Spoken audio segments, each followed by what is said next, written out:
പ്രിയ പ്രേക്ഷകരെ, വഖഫ് ബോർഡ് പുനഃസംഘടന സംബന്ധിച്ച സത്യവാങ്മൂലത്തിൽ ഒളിച്ചു കളിക്കുകയാണ് വകുപ്പ് മന്ത്രി എൻ ശംസുദ്ദീൻ. പുനഃസംഘടന സംബന്ധിച്ച ഹർജി തള്ളിക്കളയണമെന്നാണ് സർക്കാർ കോടതിയിൽ ആവശ്യപ്പെട്ടത്. അമുസ്ലിം അംഗങ്ങളെ ഉൾപ്പെടുത്തുമെന്ന് സർക്കാർ പറഞ്ഞിട്ടില്ല എന്നുമാണ് മന്ത്രിയുടെ വാദം. എന്നാൽ സെക്ഷൻ 14 നടപ്പിലാക്കുമെന്ന സത്യവാങ്മൂലത്തിലെ വാദം സംബന്ധിച്ച് മന്ത്രി ഒഴിഞ്ഞുമാറി. സമസ്ത മുഖപത്രത്തിലെ സർക്കാരിനെതിരായ വിമർശനം വസ്തുതകൾ മനസ്സിലാക്കാതെയാണ് എന്നും മന്ത്രി വ്യക്തമാക്കി.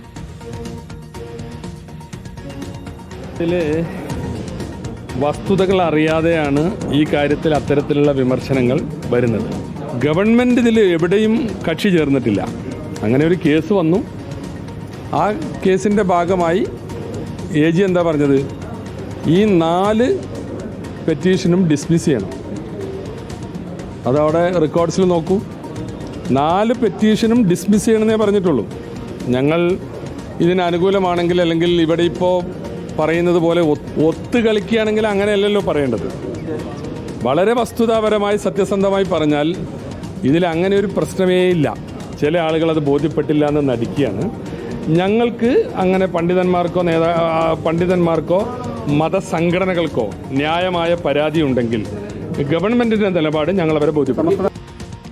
VS രഞ്ജിത്ത് വിവരങ്ങളുമായി ചേരുകയാണ്. രഞ്ജിത്ത്, അക്ഷരാർത്ഥത്തിൽ ലീഗിനെയും വഖഫ് മന്ത്രി എൻ ശംസുദ്ദീനെയും ഒക്കെ വലിയ സമ്മർദ്ദത്തിൽ കൊണ്ടുപോകുന്ന ഒരു വിഷയമായി ഈ വഖഫ് മാറിയിട്ടുണ്ട് എന്നതാണ് അതിന്റെ യാഥാർത്ഥ്യം. സെക്ഷൻ 14 ബന്ധപ്പെട്ട് സർക്കാർ മുന്നോട്ട് വെച്ച വാദം അത് സർക്കാരിനെ പ്രതിരോധത്തിലാക്കുന്നുണ്ട്.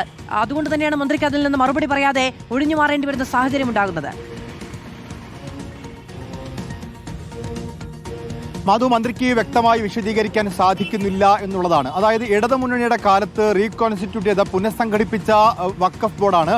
ആ വഖഫ് ബോർഡ് പുനഃസംഘടിപ്പിച്ചിരിക്കുന്നത് ഉമീദ് ആക്ടിന്റെ സെക്ഷൻ 14 പ്രകാരമാണ്. പക്ഷേ അന്ന് ഇടത് സർക്കാർ എന്തു ചെയ്തു? അതിൽ 2 അമുസ്ലിം അംഗങ്ങളെ നിയമിച്ചില്ല, അത് പിന്നീടാക്കാം എന്ന് പറഞ്ഞു മാറ്റിവെച്ചു.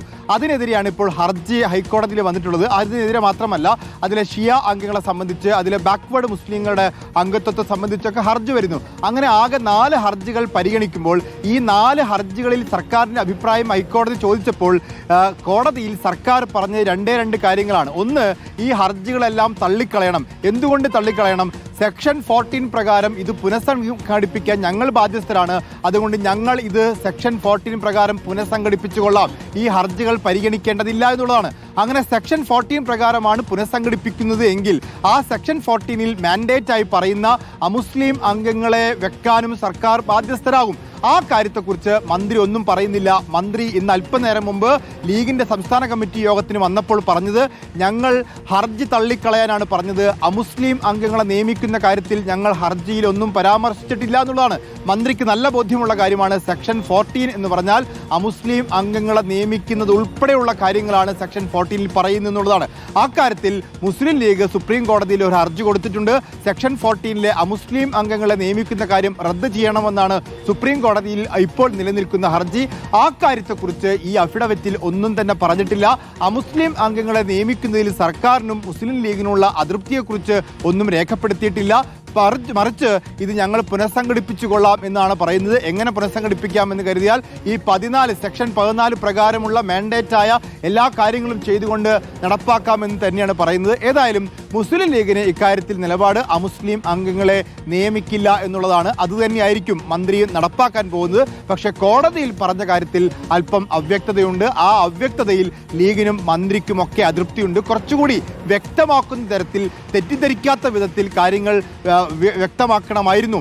ഈ സത്യവാങ്മൂലം കാര്യങ്ങൾ തെറ്റിദ്ധരിപ്പിക്കാനിടയായി വലിയ പരിണിത ഫലം ഉണ്ടാകും എന്നത് തിരിച്ചറിയാതെ പോയതാണോ കോടതിയിലൊരു നിലപാടെടുക്കുമ്പോൾ? ഇതിനകത്ത് വഖഫ് ബോർഡ് പുനഃസംഘടിപ്പിക്കണം എന്നുള്ളതാണ് സർക്കാർ നിലപാട്. ഉമർ ഫൈസി മുക്കത്തെയും KS ഹംസയും ഉൾപ്പെടെയുള്ള ആളുകളെ മാറ്റി UDFന്റെ നോമിനികളെ അതിനകത്ത് കൊണ്ടുവരണം എന്നുള്ളതായിരുന്നു സർക്കാരിന്റെ നിലപാട്. അങ്ങനെ കൊണ്ടുവരാൻ ഏറ്റവും നല്ല വഴി ഈ ഹർജികൾ പരിഗണിക്കുന്ന ഘട്ടത്തിൽ ഞങ്ങൾ റീകോൺസ്റ്റിറ്റ്യൂട്ട് ചെയ്തുകൊള്ളാം എന്ന് പറയുന്നു. കോടതി അതിന് അനുമതി കൊടുത്താൽ കോടതി നിർദ്ദേശപ്രകാരം ഞങ്ങൾ ഇടതുമുന്നണി നിയമിച്ച വഖഫ് ബോർഡിനെ പുനഃസംഘടിപ്പിക്കുന്നു എന്ന് പറയാം. അതിലൊരു അപകടം എന്ന് പറയുന്നത് സെക്ഷൻ 14 പ്രകാരം എല്ലാം ഞങ്ങൾ ചെയ്തുകൊള്ളാം എന്ന് പറഞ്ഞപ്പോഴാണ് ഈ അമുസ്ലിം അംഗങ്ങൾ ഉൾപ്പെടെ വരുന്നത്. അക്കാര്യത്തെക്കുറിച്ച് സർക്കാർ ഒന്നുകിൽ ബോധവാനായിരിക്കാം, അത് വലിയ ചർച്ചയാവില്ല എന്ന് വിചാരിച്ച്. കാരണം അവരുദ്ദേശിച്ച ഇത്രയേ ഉള്ളൂ, LDF സർക്കാർ നിയമിച്ച KS സംസ്ഥ ചെയർമാനായിട്ടുള്ള വഖഫ് ബോർഡിനെ പുനഃസംഘടിപ്പിക്കുക എന്നുള്ളതാണ്. അങ്ങനെ പുനഃസംഘടിപ്പിക്കുമ്പോൾ പോലും അമുസ്ലിം അംഗങ്ങളെ വെക്കാൻ UDF സർക്കാർ തയ്യാറല്ല, ലീഗും തയ്യാറല്ല. അവർ പുനഃസംഘടിപ്പിക്കുമ്പോൾ ആ 2 പോസ്റ്റുകൾ വേക്കൻ്റായി ഇടാനേ പോകുന്നുള്ളൂ. പക്ഷേ ഇവിടെ സത്യവാങ്മൂലം കൊടുത്തപ്പോൾ ആ 2 അമുസ്ലിം അംഗങ്ങളെ നിയമിക്കുന്ന കാര്യത്തിൽ ഉൾപ്പെടെ ഞങ്ങൾ പോസിറ്റീവായ സമീപനം സ്വീകരിക്കും എന്നാണ് സത്യവാങ്മൂലത്തിൽ വന്നിട്ടുള്ളത്. PS രഞ്ജിത്താണ് വിവരങ്ങൾ നൽകിയത്. വഖഫ് ബോർഡ് നിയമന വിവാദത്തിൽ ഒഴിഞ്ഞുമാറി, സെക്ഷൻ 14മായി ബന്ധപ്പെട്ട ചോദ്യത്തിൽ ഒഴിഞ്ഞുമാറി N. ശംസുദ്ദീൻ.